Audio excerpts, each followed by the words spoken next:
जैसा कि हम पीछे पढ़ रहे हैं कक्षा 12 और भूगोल के बारे में, मानव भूगोल, प्रकृति और विषय क्षेत्र के बारे में पढ़ रहे हैं। तो मानव भूगोल में हमने पिछली 2 वीडियो क्लास के अंदर मानव भूगोल की परिभाषाएं और मानव भूगोल की प्रकृति और मानव भूगोल के विषय क्षेत्र के बारे में पढ़ लिया है। और अगला पॉइंट आज हम पढ़ेंगे यहाँ मानव भूगोल का विकास। आज हम यहाँ पढ़ेंगे मानव भूगोल का विकास।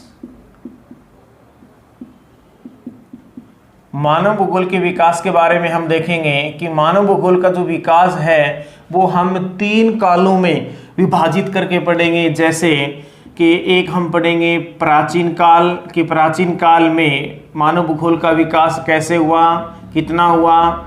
और दूसरा पढ़ेंगे हम मध्यकाल, मध्यकाल में मानव भूगोल का विकास कैसे हुआ, क्या क्या देन है मध्यकाल की। और उसके बाद में हम पढ़ेंगे आधुनिक काल। आधुनिक काल, आधुनिक काल आपके लिए थोड़ा महत्वपूर्ण होगा। तो आप इन तीनों कालों में यानी कि प्राचीन काल में, मध्यकाल में और आधुनिक काल में अपने मानव भूगोल का विकास कैसे हुआ है उसके बारे में आज हम देखेंगे।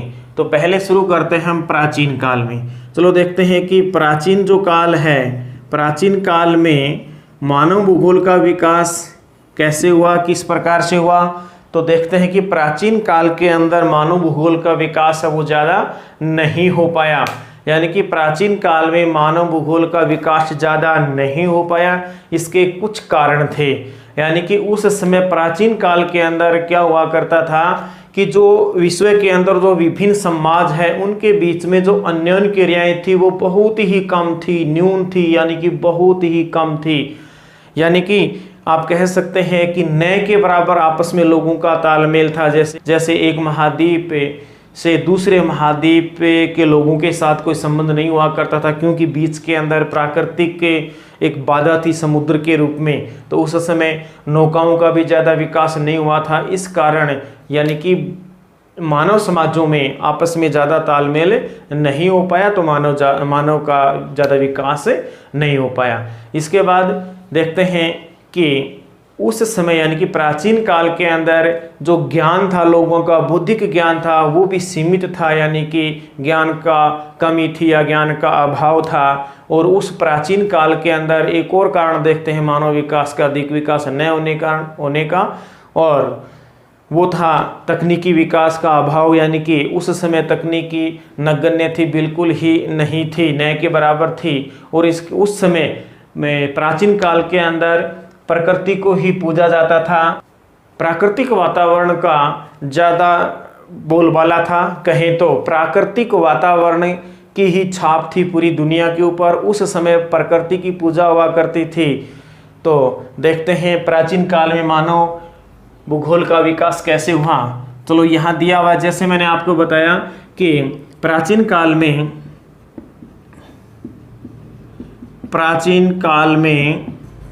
मानव भूगोल का विकास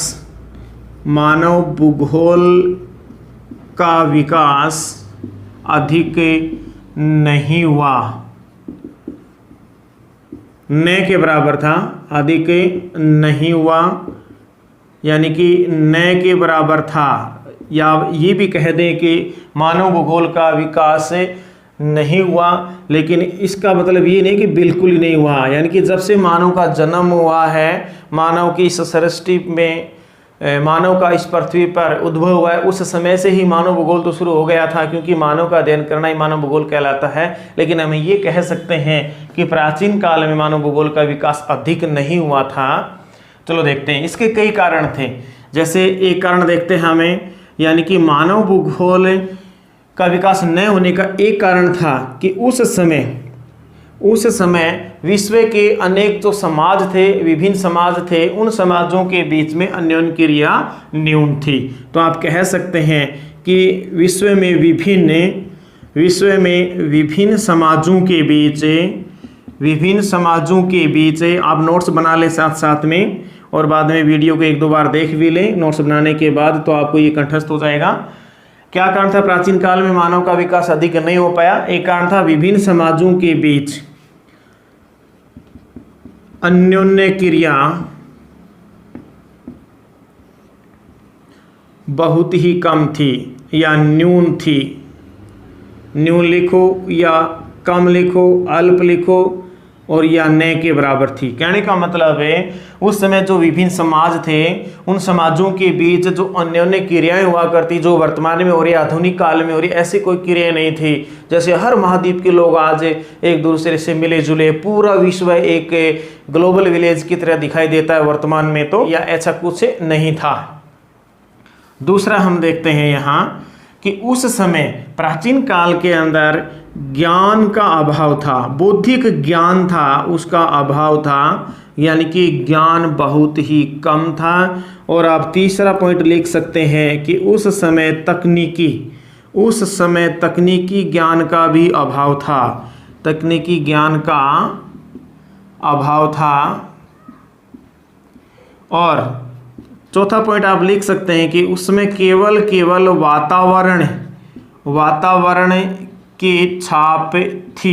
कहने का मतलब है उस समय वातावरण की ही छाप थी। मानव है वो वातावरण को ही ज़्यादा मानता था, और यानी आप कह सकते हैं कि प्रकृति की पूजा होती थी, प्रकृति की पूजा होती थी उस टाइम,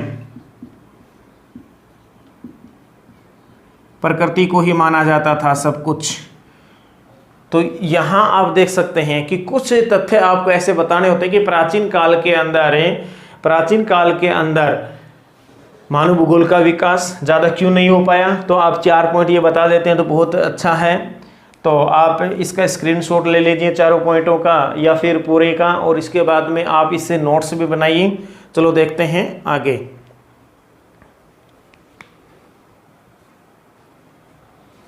हाँ, अब देखेंगे हमें इसी प्राचीन काल में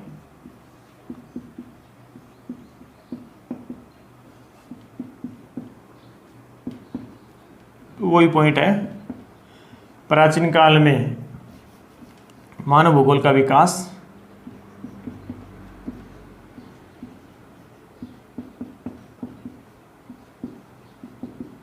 ये अपना टॉपिक चल रहा है आज। तो ज़्यादा विकास नहीं हुआ, फिर भी कुछ विद्वानों ने प्राचीन काल में ही मानव भूगोल के विकास में अपना योगदान दिया है। तो उनमें से कुछ विद्वानों के नाम आपको बताना चाहूँगा, जैसे थेल्स है या अनेक्सिमेंडर है, अरस्तु है, हेरोडोटस है, हिकेटियस है, स्ट्रेबो है। इस प्रकार के कुछ विद्वान हैं जिन्होंने प्राचीन काल में ही मानव भूगोल के विकास के लिए कुछ न कुछ थोड़ा बहुत योगदान दिया था।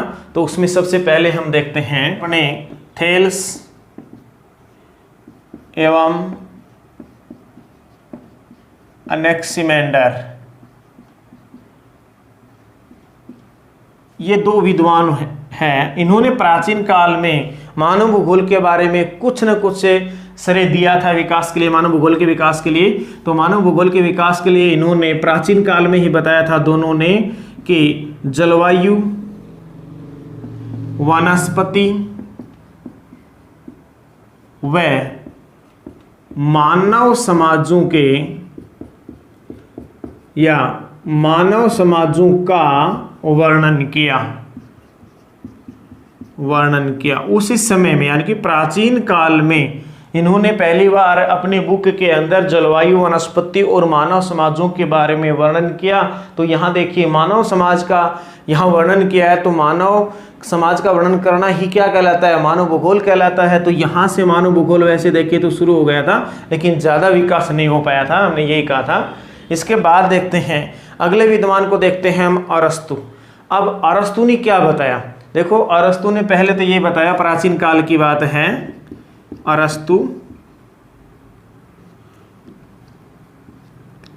अरस्तु ने बताया पहली बार कि वातावरण का प्रभाव मानव के जीवन पर पड़ता है। ये देखिए, यानी कि मानव का जो जीवन है वो वातावरण से प्रभावित होता है। वातावरण का प्रभाव मानव के जीवन पर पड़ता है, यह बताया था प्राचीन काल में अरस्तु ने ही। पॉलिटिकल साइंस का जनक है वो अरस्तु को माना जाता है, मनोविज्ञान का जनक है वो भी अरस्तु को माना जाता है। चलो आगे देखते हैं और इन्होंने क्या बताया ये देखते हैं कि जो ठंडे प्रदेश है, ठंडे प्रदेश के मानव को इन्होंने बहादुर बताया लेकिन चिंतन में कमजोर बताया, और अपने एशिया के लोगों को इन्होंने सुस्त बताया लेकिन चिंतनशील बताया। ये बात इसकी है वो आपको ध्यान रखने लायक है, यानी कि मोस्ट इंपॉर्टेंट बात है अरस्तु की। इन्होंने क्या कहा लिख देता हूं मैं कि ठंडे प्रदेशों के लोगों को या मानव को, ठंडे प्रदेशों के मानव को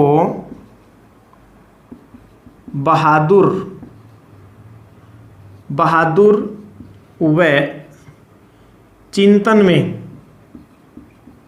कमजोर बताया। ठंडे प्रदेशों के मानव आप जानते हैं, यानी कि ठंडे प्रदेश कहाँ, भूगोल के स्टूडेंट है तो आपको पता है कि ठंडे प्रदेश कहाँ है, कौन से अक्षांशों के बाद ठंड बढ़ती जाती है। जैसे जैसे हम उत्तर में उच्च अक्षांशों की तरफ जाते हैं तो ठंड बढ़ती है, ठंडे प्रदेश आते हैं। तो इन्होंने विशेष तौर पर क्या कहा, यूरोपीय क्षेत्र के लोगों के लिए कहा है। इन्होंने कहा ठंडे प्रदेशों के मानव को बहादुर, इन्होंने बताया कि ठंडे प्रदेशों के मानव बहादुर व चिंतन में कमजोर होते हैं। एवं अब एशिया के लोगों के लिए क्या कहता है, इन्होंने कहा एशिया के मानव या लोग कह सकते हैं यहाँ पे, एशिया के मानव सुस्त होते हैं, ज़्यादा बहादुर नहीं होते, सुस्त और चिंतनशील होते हैं, चिंतनशील होते हैं। ऐसा कहा है किसने, अरस्तु ने। फिर से देखिए, इन्होंने एशिया के मानव को सुस्त कहा है और चिंतनशील कहा है, यानी कि सोचने समझने यानी कि बुद्धि में अच्छे बताते हैं। तो ये इनका जो एक प्रकार का कथन है ये मोस्ट इंपॉर्टेंट लगा लीजिए यहाँ पे, यानी कि ऐसा हो सकता है कि ऐसा लाइन है वो आपके परीक्षा में दे दी जाए और आपसे पूछ लिया जाए कि ये कथन किसका है, तो ये कथन है अपने अरस्तु का। और ये भी पूछा जा सकता है कि ठंडे प्रदेशों के लोगों को अरस्तु ने क्या बताया, कैसा बताया, उनकी प्रकृति कैसी बताई है, तो वो बहादुर और चिंतन में कमज़ोर होते हैं। एशिया के लोगों की प्रकृति कैसी बताइए, तो इन्होंने कहा कि एशिया के लोग सुस्त होते हैं, गर्म क्षेत्रों के लोग सुस्त होते हैं और चिंतन में चिंतनशील होते हैं। तो ये एक बहुत ही बढ़िया कथन है अपने अरस्तु का, इसको आप याद भी कर लीजिए और अपने कॉपी के अंदर नोट डाउन भी कीजिए। चलो आगे देखते हैं अगले विद्वान के बारे में।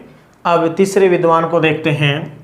तीसरे विद्वान को हम लेते हैं यहाँ पर, यानी कि हेरोडोटस को लेते हैं, जिसे इतिहास का जनक कहा जाता है। हेरोडोटस, जिसको इतिहास का जनक कहा जाता है। तो दोस्तों प्राचीन काल के अंदर हेरोडोटस ने क्या कहा था, प्राचीन काल में हेरोडोटस ने मानव के बारे में क्या कहा, मानव जातियों के बारे में इन्होंने अपने विचार दिए थे कि जो घुमक्कड़ जनजातियां होती है, जो घूम घूम कर अपना जीवन यापन करते हैं, जैसे एस्किमो है, जैसे बुशमैन है, जैसे भील है, टाडा माडा, ग्रासिया, सहरिया, इस प्रकार के जो घुमक्कड़ जनजातियां होती है उनके बारे में, और स्थायी जो कृषक जाति होती है जो एक जगह स्थायी बस के अपनी कृषि करती है, उन जातियों के बारे में इन्होंने कहा है कि उन जातियों पर भी वातावरण का प्रभाव पड़ता है। प्राचीन काल में बता दिया था इन्होंने। तो इनका जो कथन है मैं लिख रहा हूं आपके सामने। पहले हमने इनका देख लिया, अरस्तु का देख लिया, अब देखते हैं हेरोडोटस ने क्या कहा था। इन्होंने क्या कहा था कि घुमक्कड़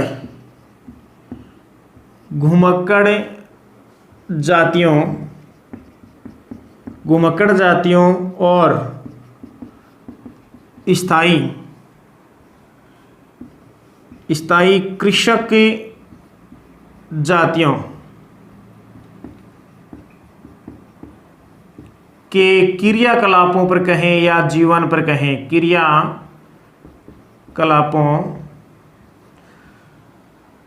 क्रियाकलापों पर कहें या आप कह सकते हैं जीवन पर वातावरण का प्रभाव पड़ता है। थोड़ा गौर से देखें इसको। इन्होंने कहा, यानी कि हेरोडोटस, इसे क्या कहा जाता है? इसे इतिहास का जनक कहा जाता है, इतिहास का पिता कह सकते हैं, या इसे कहा जा सकता है इतिहास का जनक, फादर ऑफ हिस्ट्री। चलो देखते हैं। इन्होंने प्राचीन काल में बता दिया था मानव के बारे में कि जो गुमकड़ जनजातियां होती है या जातियां होती है, या फिर स्थायी रूप से बसकर जो कृषक जनजातियां होती है या जातियां होती है, उन जातियों पर, उनके क्रियाकलापों पर, या फिर उनके जीवन पर इस वातावरण का, यानी कि इस पर्यावरण का, इस प्रकृति का प्रभाव पड़ता है, वो इसको प्रभावित करती है, ऐसा बता दिया था हेरोडोटस ने प्राचीन काल में ही। तो हम इसे कहेंगे कि ये मानव भूगोल का क्या है? एक प्रकार का विकास है प्राचीन काल में। थोड़ा है, लेकिन थोड़ा बहुत शुरुआत हो चुकी थी। हाँ, अगले विद्वान के बारे में देखते हैं। अगले विद्वान हैं अपने भूगोल के जनक हेकेटियस। हेकेटियस के बारे में देखते हैं। हेकेटियस ने प्राचीन काल में क्या बताया था? हेकेटियस ने प्राचीन काल में क्या किया था कि विश्व का जो भौगोलिक ज्ञान है, विश्व के भौगोलिक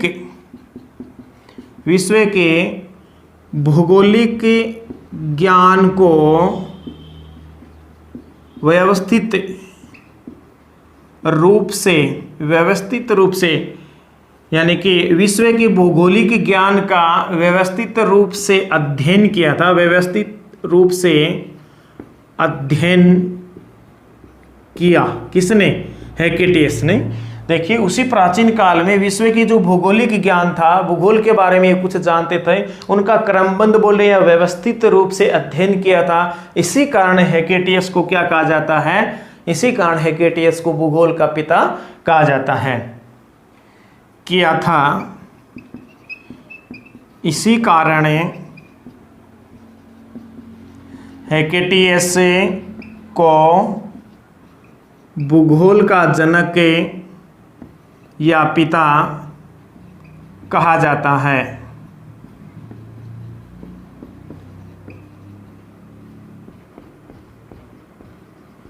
हाँ, फिर से देखिए इस लाइन को आप, यानी कि हेकेटियस, पहले तो आपको ये पता होना चाहिए कि भूगोल का जनक किसे कहा जाता है, किसे माना जाता है। तो हेकेटियस को माना जाता है, सॉरी ये पूरा नाम हेकेटियस इसका, हेकेटियस पीछे भी पढ़ चुके हैं।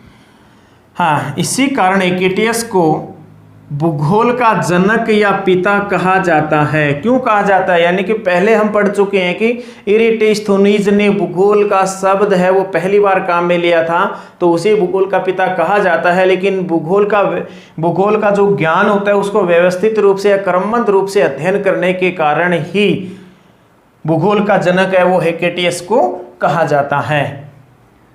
ये प्राचीन काल की बातें हैं। चलो एक अन्य विद्वान के बारे में और देख लेते हैं।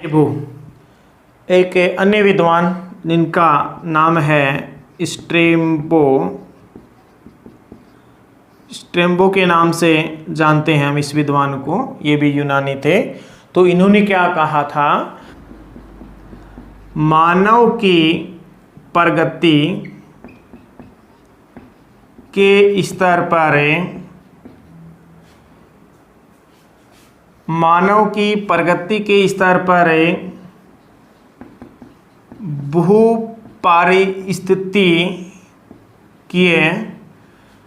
भूपारिस्थितिकीय स्वरूप को स्पष्ट किया। यहां देखिए, फिर से थोड़ा समझेंगे कि स्ट्रेबो ने बताया कि मानव की प्रगति के स्तर पर भूपारिस्थितिकीय स्वरूप का स्पष्ट वर्णन किया या इसको स्पष्ट किया, इसके बारे में उस समय में इन्होंने समझाया। तो आगे देखते हैं।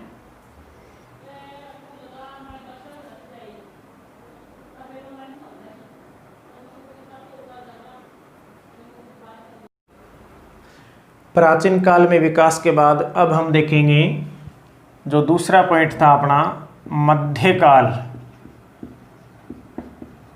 मध्यकाल में मानव भूगोल का विकास, मध्यकाल में मानव भूगोल का विकास।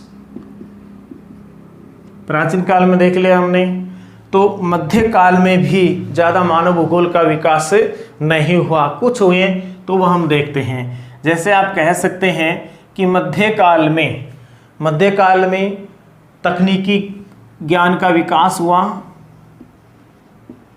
तकनीकी ज्ञान का विकास,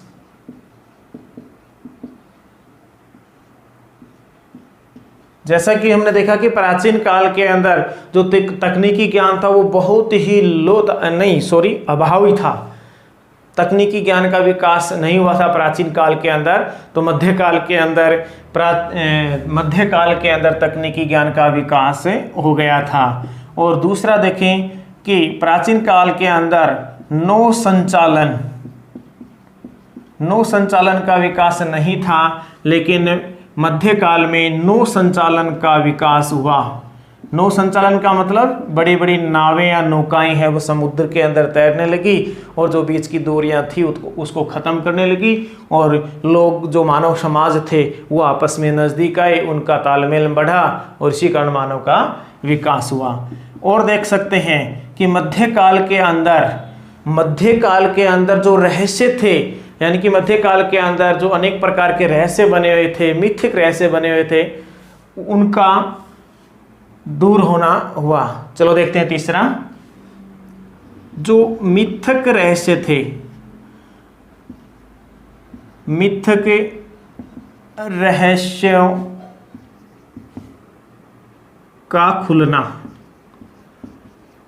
प्रकृति के बारे में कुछ मिथ्यक रहस्य थे, प्राचीन काल में कोई जानता ही नहीं था, उन मिथ्यक रहस्यों को खोलना शुरू कर दिया था मध्यकाल में। और एक और विशेषता देखते हैं मध्यकालीन मानव विकास में, यानी कि इस काल में क्या हुआ था, अन्वेषण होने लगे थे। क्या होने लगे? अन्वेषण का मतलब खोजें होने लगी, खोज, अनेक प्रकार की खोज होने लगी, अनेक प्रकार के विद्वान है वो अनेक प्रकार की खोजें करने लगे, वो मध्यकाल में हुआ। तो इस प्रकार आप देख सकते हैं कि मध्यकाल के अंदर ये कुछ विकास हुआ मानव भूगोल का। अब देखते हैं हम अगले पॉइंट पे, यानी कि आधुनिक काल में। आपके लिए आधुनिक काल है वो सबसे बेस्ट रहेगा, सबसे महत्वपूर्ण रहेगा। आधुनिक काल में मानव भूगोल का विकास हम देखते हैं, शुरू करते हैं तीसरे पॉइंट को। तो यहाँ देखते हैं कि आधुनिक मानव भूगोल का विकास, आधुनिक मानव भूगोल का विकास जर्मन से माना जाता है। कहाँ से माना जाता है? जर्मनी या जर्मनी से माना जाता है। क्यों? आपने पीछे पढ़ा था कि आधुनिक मानव भूगोल का जनक है वो फ्रेडरिक रेडजेल को कहा जाता है। और फ्रेडरिक रेडजेल कहाँ के निवासी थे? जर्मनी के निवासी थे। और उनसे पहले मान लीजिए आप जैसे कार्ल रिटर है, हमबोल्ट है, इस प्रकार के विद्वानों ने भी जर्मनी के अंदर मानव भूगोल का विकास किया था। अब हम उन भूगोलवेताओं के नाम लिखेंगे जिन्होंने जर्मनी में मानव भूगोल के विकास के लिए अपना योगदान दिया था। तो चलो देखते हैं।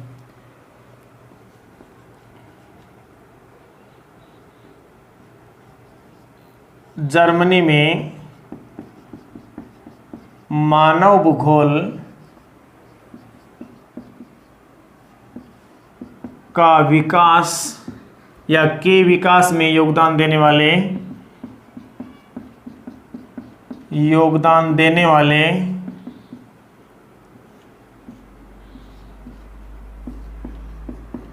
भूगोलवेता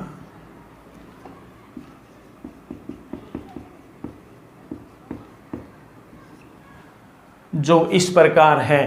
कहने का मतलब जर्मनी में किन किन भूगोलवेताओं ने मानव भूगोल के विकास में अपना योगदान दिया, तो मैं फिर से बताऊंगा। उनके अंदर है अलेक्जेंडर हमबोल्ट है, कार्ल रिटर है, जैसे फ्रोबेल है, पेसेल है, रिचथोफेन है या रेटजेल खुद है।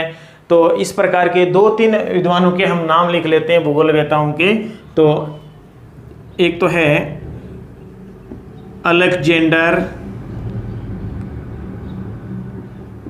हम्बोल्ट।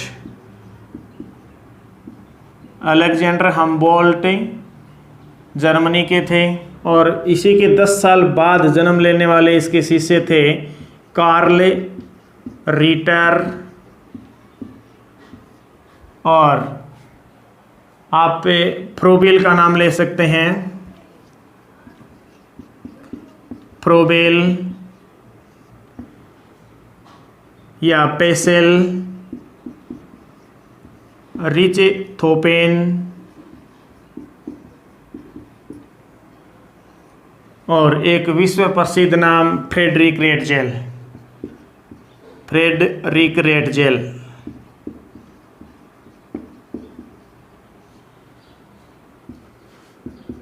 आदि भूगोलवेताओं ने या विद्वानों ने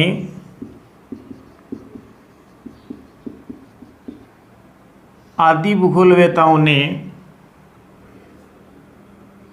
या विद्वानों ने जर्मनी में मानव भूगोल का विकास किया।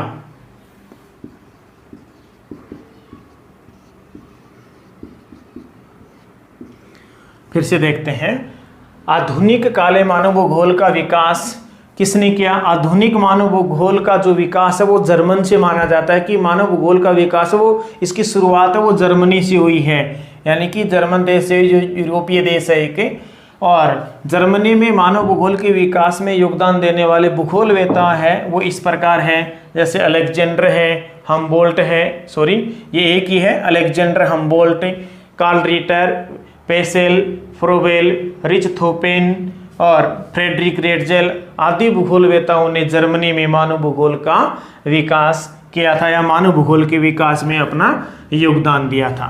अब देखते हैं हम जर्मनी के बाद में फ्रांस। जर्मनी के बाद में हम देखते हैं फ्रांस में मानव भूगोल का विकास कैसे हुआ।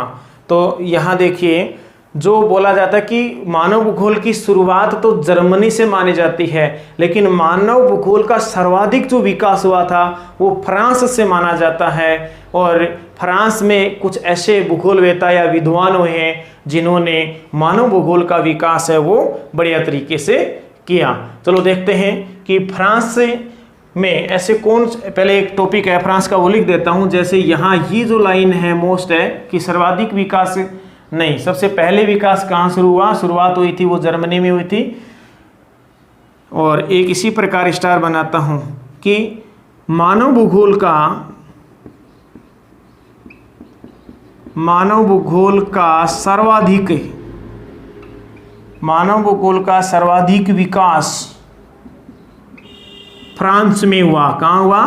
फ्रांस में हुआ। ये भी एक यूरोपीय देश है। मानव भूगोल का सर्वाधिक विकास फ्रांस में हुआ, इसको आप ध्यान रखें। अब फ्रांस के वो भूगोलवेता कौन से थे जिन्होंने फ्रांस के अंदर मानव भूगोल का विकास किया या मानव भूगोल के विकास में अपना योगदान दिया? तो उसमें है विडाल डी लाप्लास है, जीन ब्रुन्स है, डी मार्तोनी या दी मार्तोनी के नाम से जाने जाते हैं, या फिर ब्लास का शिष्य है डिमांजिया फेवरे। इस प्रकार के कुछ भूगोलवेताओं के नाम है वो यहाँ बता रहा हूँ मैं, इस लाइन को आप क्लियर कर सकते हैं। चलो देखते हैं फ्रांस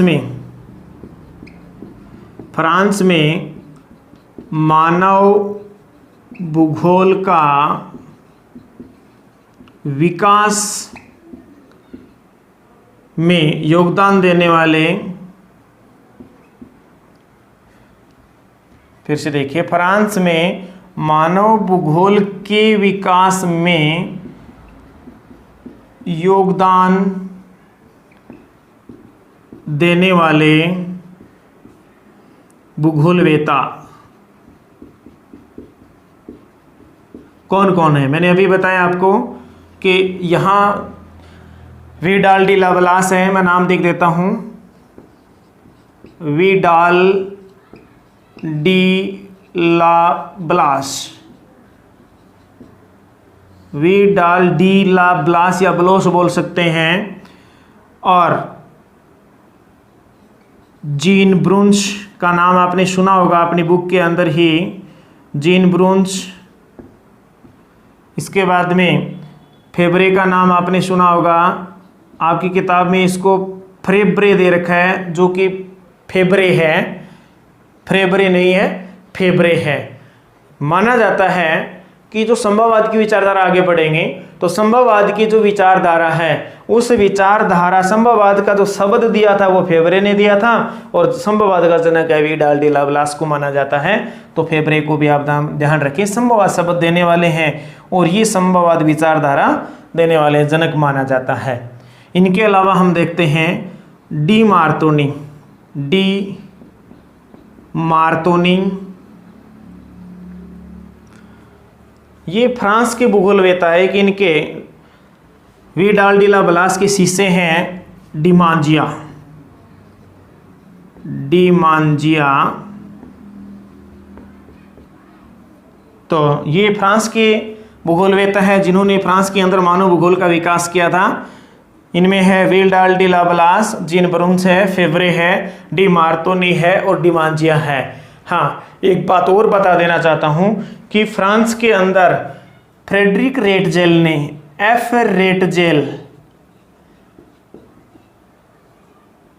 रेटजेल ने भी योगदान दिया था। थे तो जर्मनी के,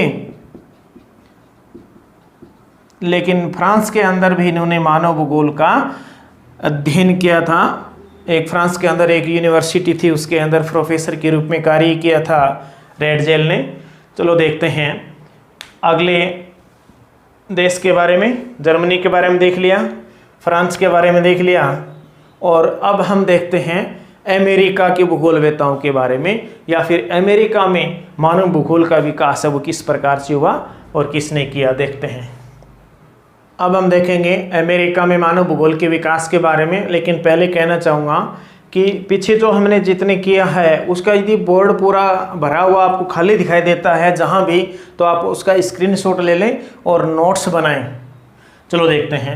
अब मैं लिखता हूँ, पहले हमने देख लिया जर्मनी में मानव भूगोल का विकास, फिर फ्रांस में मानव भूगोल के विकास के बारे में हमने देखा, और अब हम देखेंगे अमेरिका में मानव भूगोल का विकास।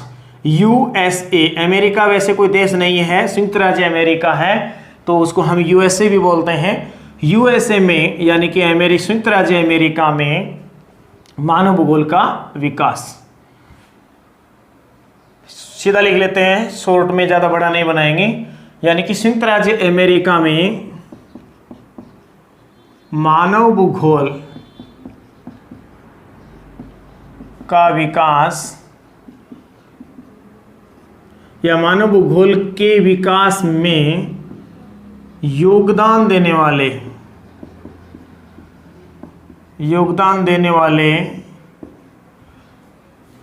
प्रमुख भूगोलवेता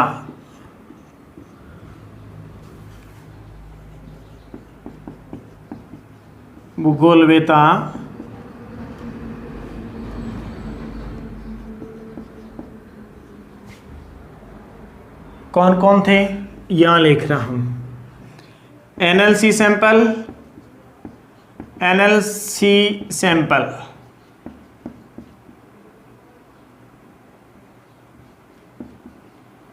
सी का मतलब होगा चर्चिल, एनएलसी का मतलब चर्चिल, एनएल चर्चिल सैंपल जो कि रेटजेल की शिष्य थी। और इसके बाद में अमेरिका में और योगदान देने वाले भूगोलवेता, एक नाम आता है अपने हंटिंगटन का, एक आता है ईसा बोमेन का नाम आता है, और जी टेलर का नाम आता है, यानी कि ग्रिफिथ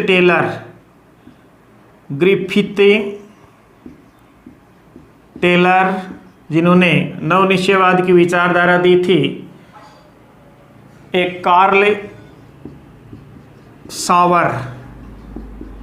सावर का नाम लिया जाता है, अमेरिका के विद्वान थे, इन्होंने सांस्कृतिक भूगोल का विकास किया था। यानी कि सांस्कृतिक भूगोल का जनक माना जाता है कार्ल सावर को। मानव भूगोल का जनक माना जाता है कार्ल रीटर को, और आधुनिक मानव भूगोल का माना जाता है अपने फ्रेडरिक रेटजेल को। तो ये अमेरिका के विद्वान थे जिन्होंने अमेरिका में मानव भूगोल के विकास में अपना योगदान दिया। अब अगला देखते हैं ब्रिटेन। ब्रिटेन यानी कि इंग्लैंड में मानव भूगोल, इंग्लैंड में या ब्रिटेन में मानव भूगोल के विकास में योगदान देने वाले,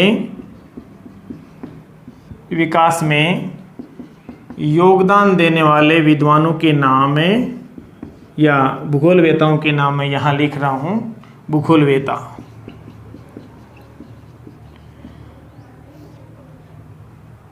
पूछा जा सकता है आपकी परीक्षा में, जैसे अमेरिकी विद्वानों के नाम लिखिए, या जर्मनी के भूगोलवेताओं के नाम लिखिए, फ्रांस के भूगोलवेताओं के नाम लिखिए। इस प्रकार के क्वेश्चन कई बार पूछे जाते हैं, तो आपको ये याद होना चाहिए। तो इनमें आप देखेंगे, आपने नाम सुना है हर्बर्टसन, हर्बर्टसन का आपने नाम सुना है। हर्बर्टसन है वो ब्रिटेन के भूगोलवेता थे। एक आपने नाम सुना है मैकेंडर, मैकेंडर ये भी अपने इंग्लैंड यानी कि जिसको ग्रेट ब्रिटेन कहा जाता था, तो ये ग्रेट ब्रिटेन के या इंग्लैंड के भूगोलवेता है। एक आपने नाम सुना होगा रॉक्सबी, रॉक्सबी या रॉक्सबी के नाम, ऐसे एक नाम आता है रॉक्सबी, आपने वो भी नाम सुना होगा। एक फ्लूअर का नाम भी आपने पढ़ा होगा, फ्लूअर, फ्लूअर। ये विद्वान हर्बर्टसन, मैकिंडर, रॉक्सबी और फ्लूअर, ये जो विद्वान है ये इंग्लैंड के यानी कि ब्रिटेन के रहने वाले हैं, निवासी है। और इन विद्वानों ने आधुनिक काल के अंदर मानव भूगोल का विकास है वो ब्रिटेन में किया था। चलो अगले पॉइंट पर आते हैं, देखते हैं।